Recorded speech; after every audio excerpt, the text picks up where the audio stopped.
Hello, this is George Deely from the Dimensional Insight Healthcare Solutions team. Yep, that's me. So I'm excited to tell you about how the Dimensional Insight Diver Analytics platform and the Measure Factory application development environment can be used to create enterprise-class analytic applications end-to-end.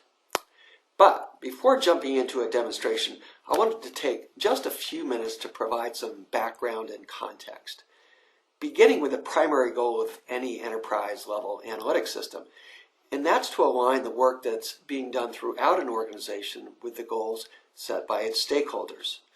There's a time-honored saying, you can't manage what you don't measure, so measurement is really important. And measurement is only effective if the measures reflect reality and the organization trusts them and the data behind them sufficiently to use them in making decisions. But to do that, information needs to be in a meaningful context so that it makes sense to information consumers. But once you have that, you can have productive collaboration around information that's accepted as fact, and that has the potential to be transformative for an enterprise. Now, since measurement is central to what we're trying to achieve, it makes sense for measures to be an important focus of an analytics system, right? Let's start by defining what a measure is. It's some quantitative indicator, a number, that helps us understand what's going on as a system. It's also referred to as a key performance indicator or KPI. An example from the healthcare world is average length of stay. That's the average number of days that patients spend in a hospital. It's a ratio that measures resource utilization. But that number by itself really doesn't tell us very much. But you can surround the number with context to help you better understand what it really means and what it may be trying to tell you, like its definition, the logic used to compute it, comparisons both over time and to expected values, and trends over time. And, importantly, the ability to further analyze the underlying information when we see something interesting about the measure by navigating, we call it diving, into the underlying categorical or dimensional information. So when we say measure, we're referring to this packaging of everything that's important to meaningful interpretation. Now, in addition to measures, the other thing that's important is who's in the driver's seat for an analytic system. Building systems has traditionally been a technical exercise with requirements needing to be translated between the people who need the information and the technical professionals who build the system. That requires communication, and often things get lost in translation and require rework, or even worse sometimes, produce a suboptimal result. We call that friction. But what if we could put the people who best understand the data and the problems we're trying to solve, the subject matter experts, in a position to do more by themselves, to define the measures as well as implement and deploy them to their user community?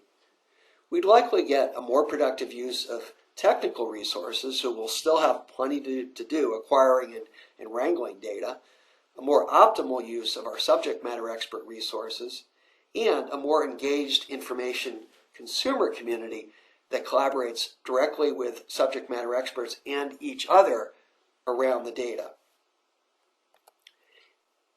And that's the true goal of an analytics system, to provide that data foundation of consistent and trusted information that allows the entire organization to collaborate around facts to make truly data-driven decisions. Seems like a tall order, but if you can pull it off, it does have the potential to be transformative. Let's talk about how Dimensional Insight helps make this a reality. Dimensional Insight's Diver Analytics platform provides the tools and infrastructure to build an entire enterprise-class analytics system end-to-end. It consists of two primary components: data management and business intelligence. That's for visualization and analysis. Data management ingests, transforms, enriches, and organizes information for analysis and provides the infrastructure and operational control to do it efficiently and securely. business intelligence makes that information available to the user community in ways that can make it meaningful. Now, one unique aspect of data management is the measure factory. It automates much of the work of implementing measures, both simple ones and complex ones, and that's traditionally been a very manual, labor-intensive, and often error-prone process. Now, why do we call it the measure factory? So a factory transforms raw materials into finished products. A well-designed factory can be quickly reconfigured to produce different things. Think of an auto assembly line that needs to produce a variety of models which are constantly changing. The Dimensional Insight Measure Factory similarly transforms raw data from transactional systems into meaningful, context-rich information. And it can be easily reconfigured to produce different things, we'll call them, think of them as analytical applications, from the same data. And this part is crucial. It automates as much of the process as possible. So now let's look at a demonstration of how it works. So we'll look at the demonstration in three parts. First, we look at how information consumers and subject matter experts work with measures.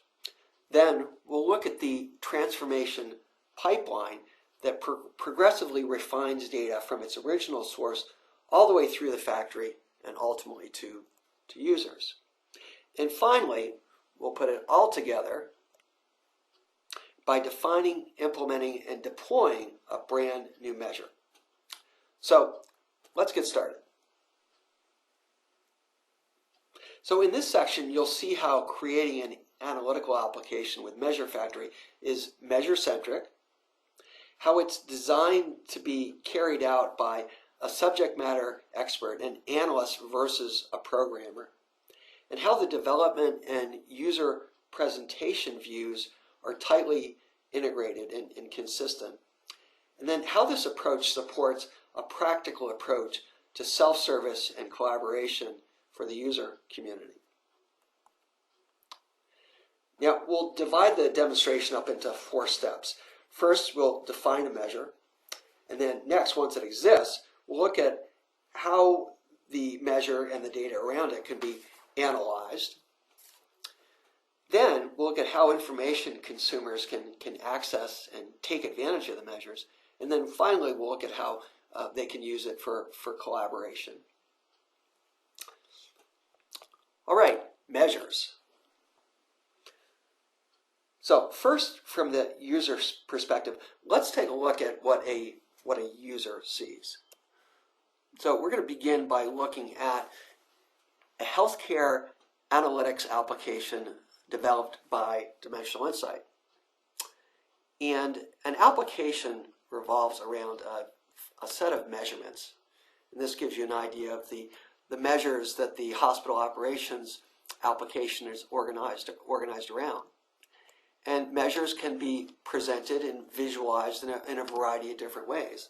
A couple of examples, just a list of measures in a matrix that allow us to get a quick, at-a-glance look of the current state of a measure, how they're changing over time, and how related measures compare to one another. Another way is to focus on specific measures and understand what's going on with them in terms of trends over time, for example. So with the Dimensional Insight approach, the idea is that anytime there's a data point or quantitative information, you should be able to click on it to understand what's going on with that measure, but also explore it more deeply. We call this diving into the data, to be able to understand the values for a variety of different dimensions that are related to the measure. So any data point or number should be available for that type of analysis. In addition to that, we refer to packaging. So for our example measure that we're going to be talking about, acute average length of stay. So again, that's that ratio that reflects hospital utilization. we can look at a more comprehensive view of the measure. And that includes the observed information, so the quantitative data here, and in this case, how it's varying over time and how different time periods compare to one another, but also the metadata, the descriptive data that helps us understand what the measure is designed to represent, and specifically how it's been defined in terms of business logic, and then how it's actually calculated from data sources. Now, measures are typically defined on a combination of data elements from data sources and transformations on that data. We've referred to those as business rules. So if we want an even more complete understanding of this particular measure, we can look at how it's derived from those data elements in business rules. And in this case, we can drill down through this hierarchy until we get to an actual data element. And then if we wanted to, we could look at the nature of the actual business rules of transformations. We'll actually do that in a little while. Now, if we switch over to the view that the subject matter expert would use to manage and maintain the measures, we'll start by looking at the Dimensional Insight Workbench. This is essentially the cockpit for interacting with the Diver platform. And this particular aspect of it is specifically for the subject matter expert to manage measures. So, staying with our example of acute average length of stay, let's bring that into focus to look at what the subject matter expert for this area would see. So you'll see down here at the bottom, the metadata, the definition, the logic, the reference. We'll see some metadata that helps us present the information in an appropriate way, such as the display format. And then we'll look at the actual calculation, the computation that's being performed on data in terms of rules. And what we see here is the numerator and denominator of the ratio, pretty straightforward, one divided by the other, and then a filter that determines which rows of data, in this case, which accounts should be considered for this measure. And we'll explore the logic and how that's represented for these business rules a little bit later. Now, just to show the correspondence between the views, again, looking at the metadata, if we toggle back over to our application, we can actually see that the definition and the business logic are the same between the two. So we update it in the workbench and it's reflected immediately or as soon as the factory is rebuilt to the user community. Okay, so now we have a working measure. What can we do with it? So one possibility is to analyze it. Now, a measure's configuration associates it with the information that's most useful for analyzing it, both quantitative and dimensional values. And this allows us to analyze the measure in detail and investigate interesting patterns and trends in the data. So for any measure within the packaging, we have a default or a standard way of analyzing the information, and this is defined per measure. So using our example of average length of stay, we have the observed data, the measure itself. We're also providing some additional context here in terms of an expected value of what that length of stay should be. The difference between the two, the discharges, that represents the denominator of the ratio. That will be important in terms of understanding just how many patients are in a particular category. And then the opportunity allows us to look for opportunities to decrease length of stay, which is something we might want to do. Now, we also have the dimensional or the categorical data. So the measure has defined a set of those dimensions that are interesting for analysis. It's not all of them that are available, but this list represents the ones that would be most commonly used. And we have a default, a starting point. That's the attending provider. So in practice, this would be the physician or the provider taking care of the patients. So what analysis might we want to do? So let's say that we sort the opportunity. This is for a hospital for a particular time frame. This happens to be a year. And we can see that one provider rises to the top of the list in terms of opportunities to improve this particular measure. So from here, we might want to go to the diagnoses that are associated with the patients in that group, and we can see that there are just about 1,400 of them. So we look at the diagnoses, the diagnosis categories that are associated with that. And we can see a pattern here. Septicemia is on top. We also see diabetes and pneumonia and asthma. So we can continue this process right down to the patient and encounter level to get to the point where we have actionable information to work with. Okay, so that was analysis. So what else might we want to do with this data? We've got this measure that represents a lot of valuable information, but it's only valuable if we get it out to the user, the information consumer community that can actively use it in decision making. And we've tried to make that a particularly convenient and practical process within the Measure Factory environment. Let's take a look at how it works. So for a dimensional insight analytics application, any user with the sufficient privileges has their own self-service personal dashboard page. And they literally start with a blank slate if they'd like to. Now, some of the things that they might want to put on here.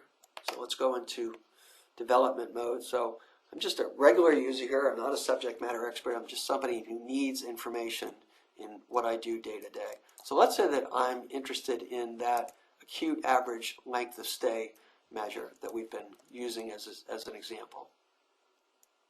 So we find it in our list of measures by searching for us. We choose the measure, and immediately we get the metadata that describes it to help us understand whether this is what we're really looking for and get a more comprehensive understanding of what it is. Next step is to choose a preset visualization that's appropriate to how we may want to understand and analyze this data. And we'll choose one that provides us with a 24-month perspective, the most recent 12 months over the 12 months before that. So with one click, I have this predefined visualization available to begin using. I may want to add something else that allows me to filter this information, in this case down to the facility or the hospital level. So I confirm my work so far, and now I've got a working dashboard starting from nothing. And it has the same behavior out of the box that we just looked at on the standard dashboard. So we can mouse over any of these data points, see the values. We can click on any one of them and explore it further. And importantly, we can always get to that packaging around the measure to make sure that we understand what we're working with.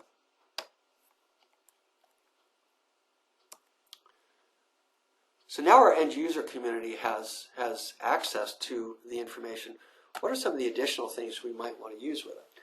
You might want to do? Well, this is trusted information at this point. And one of the things that we can do with this is to make sure that it reflects what the organization expects it to reflect. So there's an opportunity to collaborate amongst the information consumer community, stakeholders, and subject matter experts. So what we've done is to integrate the ability to collaborate directly into these dashboards. One example of that is actually embedded in this predefined visualization. So right next to the information icon that showed us the metadata around the measure is the ability to collaborate. This is specific to a measure, acute average length of stay. That was the one that we're focused on. And you can see that there is an ongoing conversation around the initial proposed definition, the governance process around approving this before it's deployed into the general community, and then validation. So I may want to contribute to this. I may have made some observations around how this measure is behaving in practice. I may have some perspective on whether this is really reflecting what the stakeholders and subject matter experts expect. So I can provide my perspective on that. Whether positive or otherwise, it's going to be actionable information This would typically go to the subject matter experts, other people who are involved in the definition and validation of the measure. And this goes into an ongoing conversation. It can be delivered in a variety of means, including email to the interested parties. Okay, so that brings us to the end of the measure delivery part of the demonstration. So far we've looked at how the process is measure-centric, how it's focused on the subject matter expert at the center of the process of defining and validating, deploying measures, how both the user presentation and the development environment are integrated and consistent with one another, and how self-service and access to measures and collaboration around them is practical and accessible to the end user community. So we'll break this demonstration into a few steps, starting with the data lake. That's the repository of raw transactional source data, and it's really the starting point for the whole data management process. That data flows through the transformation pipeline, and that provides opportunities for implementing cleansing logic in a stepwise fashion, as we'll see in a few minutes, as well as an opportunity to validate the data at each step along the way. And the goal is clean, standardized data that's ready for the factory. So let's start with the concept of the data lake. It's essentially a loosely organized repository of data that's populated from a variety of different sources. In some configurations, one of those sources might actually be another data lake, a master data lake. You could think of the Dimensional Insight data store in that configuration as a data pond for structured data. In other configurations, the Dimensional Insight side might actually serve as the data lake proper. And there are examples of both of those configurations within the Dimensional Insight customer family. So the data in the lake represents the starting point for analysis, organization, and refinement of the information. There are many possibilities to be realized with this data, but at this point it's pretty raw. The Diver platform's columnar data stores, we call them C-bases, can quickly ingest this data from flat files or database queries. So let's see what that looks like. And we're going to start from Workbench, which is the development tool that we've been in right from the beginning. And we're going to look at the data sets that are available from within one of our analytical applications. This is hospital operations. So we can see a variety of different data sets. We're going to focus on the emergency department log. So this provides a patient summary level data for each visit in the emergency department. So we'll first look at what it looks like in its very raw form. And we're going to do this by using the ProDiver analytical tool. Now, what we see here is purely dimensional categorical data. So an example of one of the dimensions is chief complaint.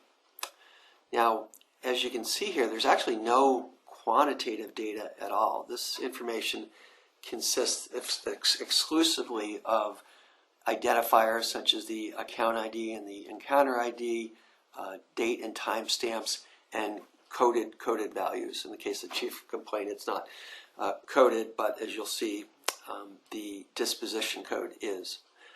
So one of the first things we're probably interested in is understanding the integrity of these various dimensions.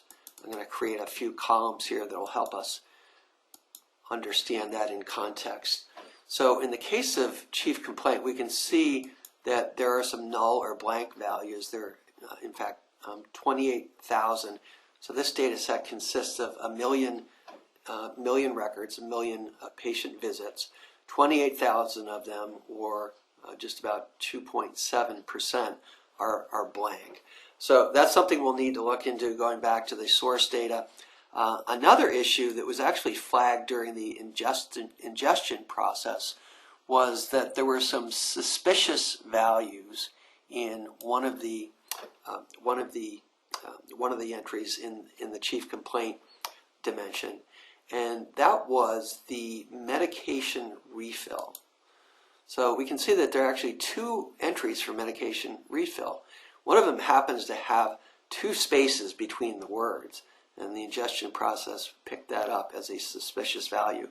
So in one instance there are over 2,000, and the other just under 100.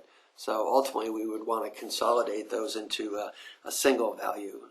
As the way that it stands right now, it could give us misleading results when we do our analysis.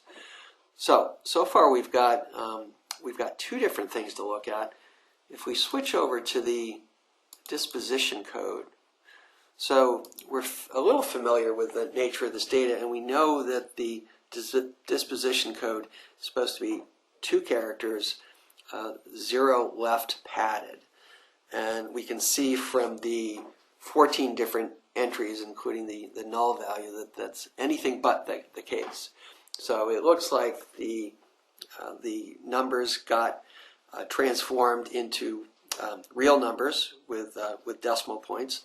So we'll need to resolve that. And we also have some what appear to be maybe free text values. Fortunately, there aren't a lot of them for 3 of the values, but one of them there's a few more, just over 200 for this one. So we'll need to investigate the source of that issue and resolve it. Another thing we'll want to look at this point is the integrity of the timestamp information, which is notorious for being invalid in some cases. So we can do a quick check on the arrival date, and it looks like that's populated very well. It looks like every visit of the over 1 million visits has a value, and they seem to be well formatted. They're understood here as a date. But some of the lurking issues might be in the sequence of the timestamps between arrival and departure. We can't see this here, but we can introduce some logic in the transformation pipeline to get a better idea as to whether we have anything to worry about there or not.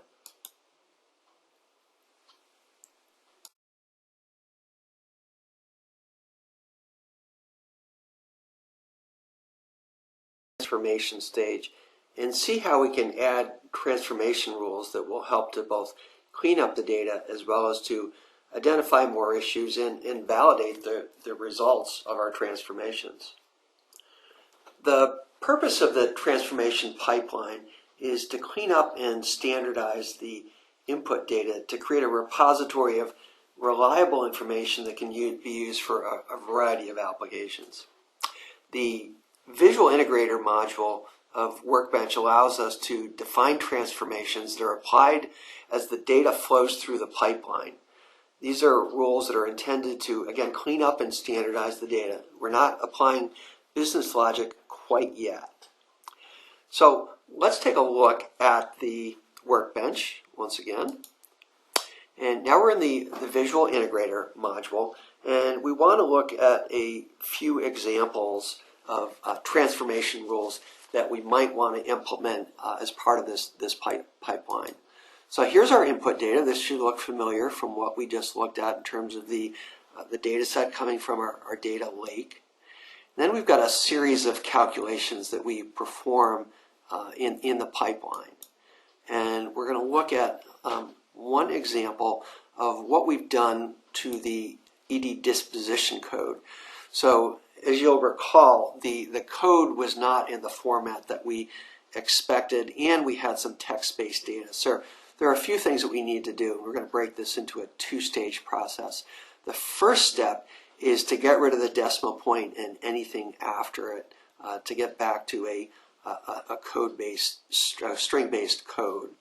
So that will produce a value underscore ED disposition code, which we'll use as the input to the next operation.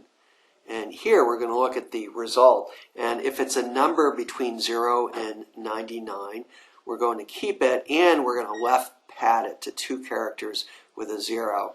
And if it's not a number between 0 and 99, we're going to make it a null.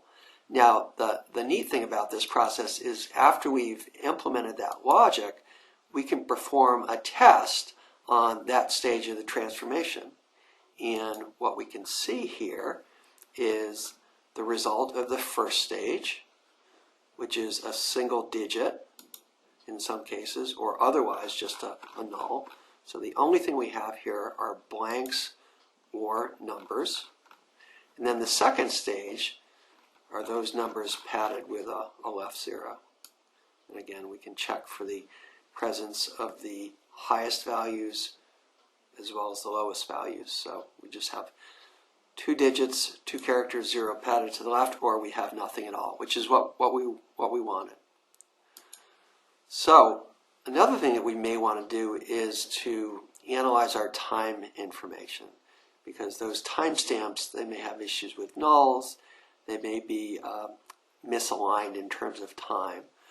So one thing we can do to test that is to perform a calculation to determine the duration of the visit, the elapsed time between arrival and departure. So we'll use an elapsed time function, date time function, and we'll feed the arrival and departure information into that. The result is in seconds, so we'll divide that by 60. And the other thing we'll do is, if the result is unreasonable or appears to be unreasonable, we're going to create a flag value. So if it's greater than 3,000 minutes, the ED visit duration, that is, which would be several days, probably unreasonable for an emergency department visit. It may happen, but it would be unusual. Or if it's less than 1 minute. So if it's less than 1 minute, there's probably an issue as well. In fact, we could probably bump that up to a larger number. And once again, we can perform an interactive test on this to see how it came out.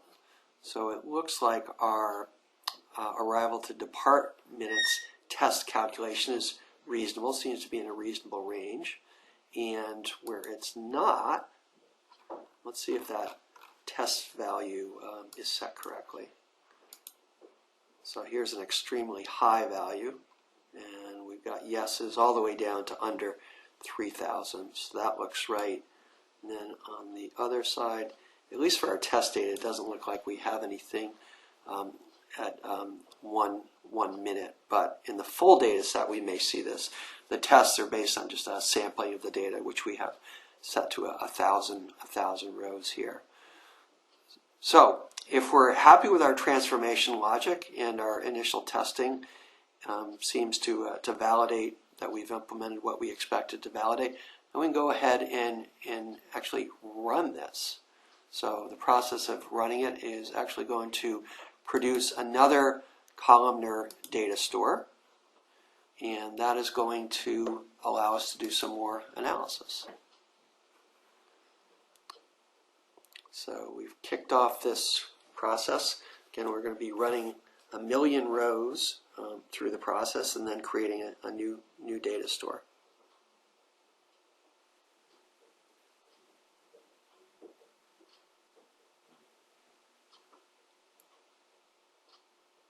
And there actually is our message for the chief complaint. And we've automatically brought up ProDiver. So that was 1 million rows through the transformation pipeline and into ProDiver, which we can now analyze. So pretty quick turnaround. So now let's look at how we can use the ProDiver analysis tool to validate the results of the transformations that we applied during the transformation pipeline. So we'll go into ProDiver. So this is the CBase, the columnar database that we created from our transformation operations. And as you might recall, we created this elapsed time flag. And where it's set to yes, those are the rows in the data set that we've flagged to take a closer look at. So we'll add back in our count and percent count. And you can also see that we have a quantitative value now. This was the duration for the emergency department visit. Now this is the total number of minutes across a million rows. That's probably not particularly helpful. So if we create an average from that instead, that probably would be a little bit more helpful than the total. So let's take a closer look at those rows that triggered our flag. So we might want to take a look by ED disposition code, and you can see that the averages are all over the place. Let's take a look here, because we've only got 84 rows to work with, an average of 17,000 minutes, suggesting that we've got some issues to deal with. So we might want to look at this by duration. So we're now at the individual account or visit level, and we can see our zeros. So let's further investigate the reason for the zeros by pulling in our arrival date, our arrival time, our departure date, and departure time. We can see in many instances the fact that we don't have a duration is because there's no departure information. That would make sense. But in some cases, there is departure information. So what's the issue here? So it looks like in this case, it was within a minute. The departure was within a minute of the arrival. That was one of our rules. In this case, it looks like the departure was actually earlier in the day than the arrival. So that would be negative time. That's why that's 0. And it looks like we've got a similar situation here, only it's 2 days prior. So the departure is actually a couple of days before the arrival. So that would be invalid as well. So that confirms our suspicions that we can't trust the timestamps completely, and we're going to need to determine how to resolve that, either in the source system or by including some transformation rules like the ones that we've demonstrated to make sure that we don't get unreasonable values in our analytical data set that would throw off our analysis. So the other thing that we did during the transformation stage was to clean up the ED disposition code. And we can confirm here that we either have nulls for records that didn't match our pattern, or where we did have a code to work with that was transformed into the appropriate format. So that's validation and an example of just some of the things that you could do with ProDiver during the validation stage.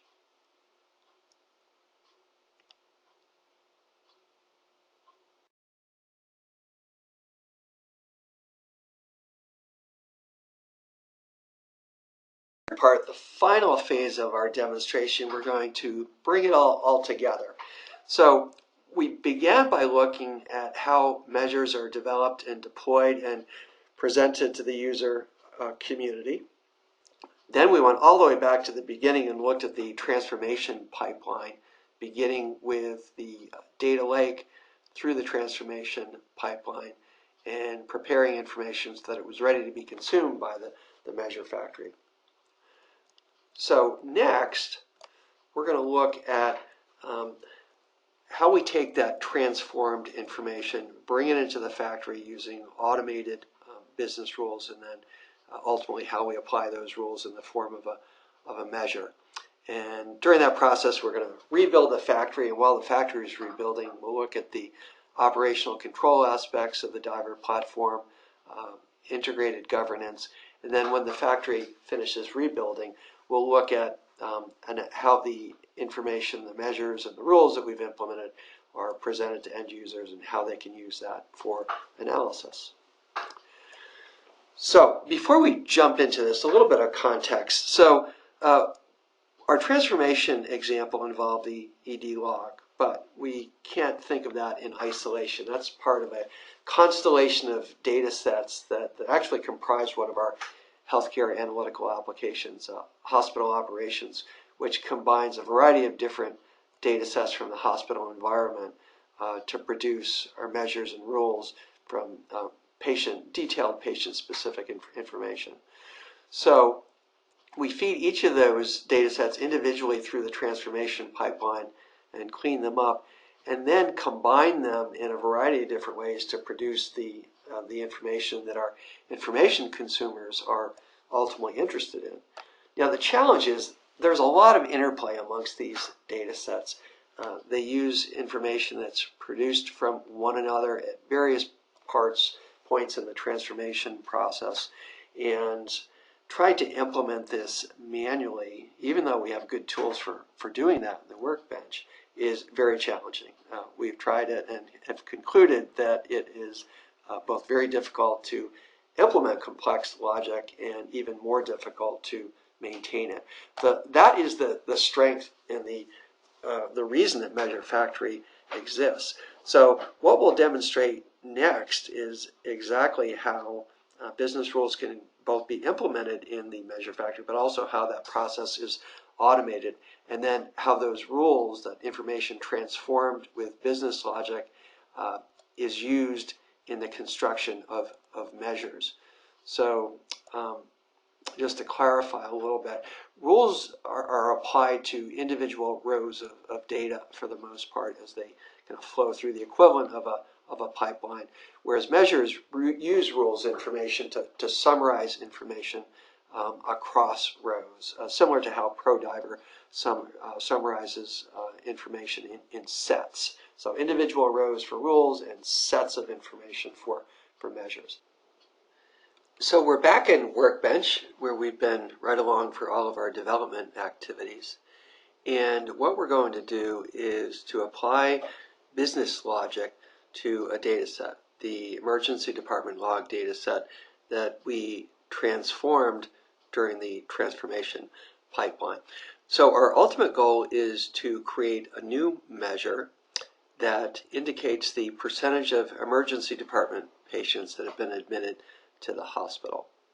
So one of the first things we may want to do is look at some of the measure or some of the rules that have been implemented already for the emergency department. So what we can do here is look at the various rules by the data set that they belong to. So here are the rules for the ED log, and we can see there are a variety of different types. In fact, we're just showing one type right here, so we'll expand this a little bit. And in particular, we're interested in our flag rules. So the flag rules are also referred to as value sets. That's a term from quality measure terminology.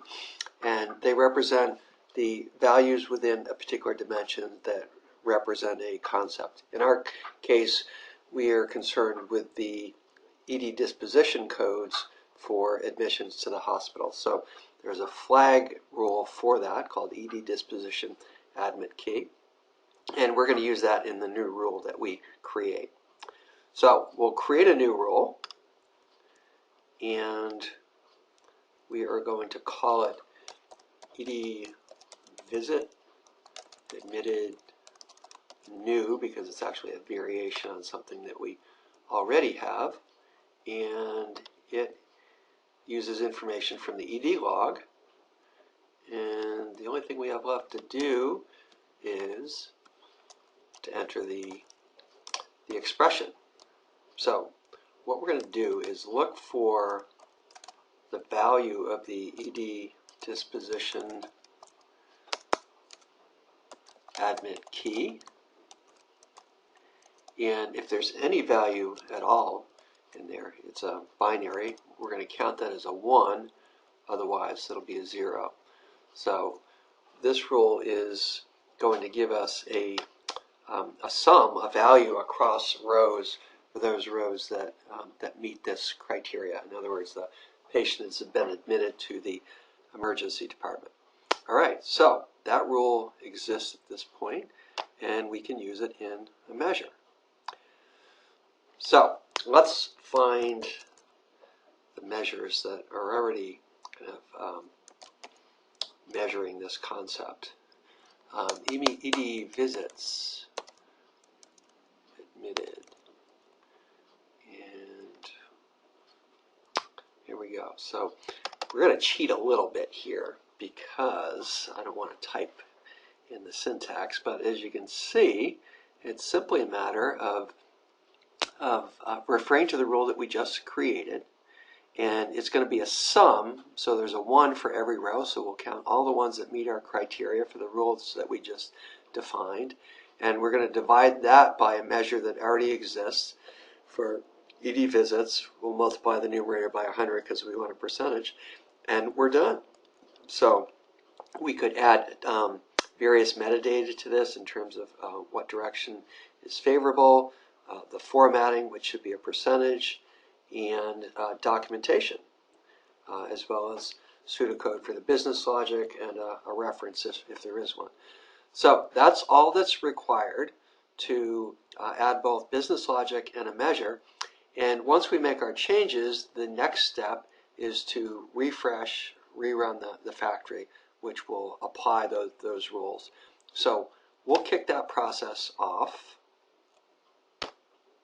And then while that's happening, we are going to take a look at the operational control features of the Diver platform, and we can view them from the Workbench tool. So let's take a look at a few things. So here is some of the general configuration settings for security and access control. You can see that you can set a password policy, various parameters around user management in terms of who can create new users, accounts being locked out after so many failed attempts. Then we have the ability to configure our users and assign them to various groups that have permissions. We assign those permissions to various data sets and structures. And we have a variety of different configurations that we can set. So taken together, this provides capabilities that are kind of prerequisites for enterprise class operational control. And that includes the process for refreshing the factory. So there is built-in automated error handling that can deliver messages through email or text messages when there's an issue with a rebuild, resilient automated restart handling if that's desired. So lots of control over the execution environment. So the other thing that I wanted to cover while our factory is building is governance and the importance of governance with respect to how an analytics application is developed. So we talked a little bit earlier on about some of the governance and capabilities, governance and collaboration capabilities, but one of the things I wanted to emphasize here was where governance fits into the overall process. So if we look at one of our off-the-shelf applications, hospital operations, each of these measures has a governance topic associated with it. So for example, if we looked at the standard readmission rate measures, we could go to the collaboration, the governance capability, and look at the whole discussion that's going around, that has transpired from the time that the measure was originally conceived through discussion around how exactly it should be implemented, to the implementation and validation, ultimately the deployment process, and then feedback once the measure has been deployed on whether it in fact is measuring what it's supposed to be measuring, and then observations on the performance of the measure. So all those things are part of the governance process, and to the extent that they can be integrated into the analytics platform, that both ensures that governance will happen to begin with, as well as it's more useful because of the fact that users are interacting directly with the governance process and with one another through collaboration as they work through the governance process. So that's governance. So the final thing we're going to do, now that our factory has finished rebuilding, we're going to take a look at the types of things that we can do with the data that results from the factory rebuild. So the factory output folder contains the results of a build, and one of the things that we can do is to look at the data set that's now been transformed with the additional logic, measures, and rules that we've created. So we can look at the EDlog data set in particular, and we'll see how it's been enhanced and enriched with rules and measures, but it's also been integrated with all the other data sets that are involved in this hospital operations constellation of data sets. And we can see many things that weren't included in that original data set that are now there, and that was a result of the factory process, integrating information that could be associated with these ED visits by virtue of its account ID. So let's look at a few things that we might be interested in, starting with some of the information that we were working with earlier. So the ED disposition code, these values would be familiar from what we looked at earlier, but in addition to that, we've now also integrated the reference information, so it's no longer just a code. We can see the values, or the descriptive values that are associated with the code. So now it makes a little bit more sense. So let's bring in the quantitative information that we incorporated in during the earlier stages. So we had several measures. We'll go down to the measures section and look at our ED visits admitted percent, which was the new measure that we created using our new rule. We'll also bring in the ED visits measure, which was the denominator of that measure. So now we've got some context. So we can see, for example, that the ED disposition code for admit code represents 100% admissions. That would make sense. But one of the things that we would like to verify and validate is the basis for this rule to begin with. So if you'll recall, we use the ED disposition admit key. So if we bring that into our analysis, we can actually see where it's been set, or which discharge disposition codes it's been set for. And we can see that for transfer and admit, those are the values that are triggering the ED visits admitted percentage. So some additional analysis we might want to do is, for the patients who are admitted, let's bring in some information that wasn't in that ED data set initially for some context, such as perhaps the service line that was associated with the inpatient encounter. And we can get a sense for the concentration among various service lines. So cardiology has a high volume of admissions. We could then look at some additional clinical information, such as the principal diagnosis clinical classification, and get a sense there. From here, we might be interested in the providers who cared for the patient. So the admitting or the attending provider. And we can continue to pull this down. We might be interested, go into additional detail. We might be interested in the relative severity of the patients. And then from here, we can bring this all the way down to the individual encounter ID or account ID, and then even pull in specific information about the patient, such as their gender, their age at admission, and then possibly the DRG that was assigned to the encounter.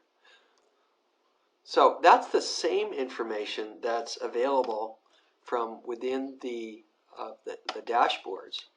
So we can see if we were to go into that same measure of ED visits admitted, we'll see that we can get into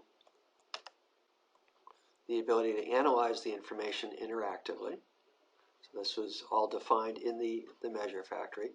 But if we'd like, we can also go to ProDiver for that more detailed level of analysis. And what we see is essentially what we're just looking at. The difference is that for this particular measure, we've actually specified the columns that are going to be most relevant to analysis. So whereas we were looking at the data set generally before, this is a view that's specific to that measure. And we can see that all of the dimension values that we were just analyzing are available here. So this provides an even more relevant starting point for doing analysis specifically around this measure, ED visits admitted measure.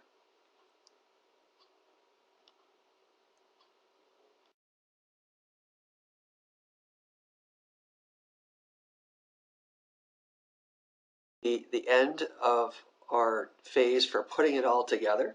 So to review what we've looked at, we've seen how Workbench represents a single interactive development environment for developing an entire analytics application end-to-end from data sources all the way through to presentation of information to our user community. We've seen the enterprise class operational control of the Diver platform and how it's accessed through the Workbench. We've seen built-in governance and collaboration built into the analytics platform and incorporated into the measure factory process. And we've seen how the process of incorporating complex business logic is automated within the measure factory and specifically within the Workbench user interface. And then finally, we've seen a process for fast but controlled both development and deployment of measures to our user community. So in summary, we can look across the board at the various advantages of the Diver platform, including the measure factory, around measures and rules management, governance, support for dashboard displays, and built-in interactive analysis, and also the ability to generate flexible analysis directly as a byproduct of the measure factory that gives users not just meaningful summary level measure information, but the ability to dive down into detail that's relevant to their analysis. So thanks for sticking with us throughout the entire demonstration. We hope this has been useful and interesting, and will prompt some food for thought.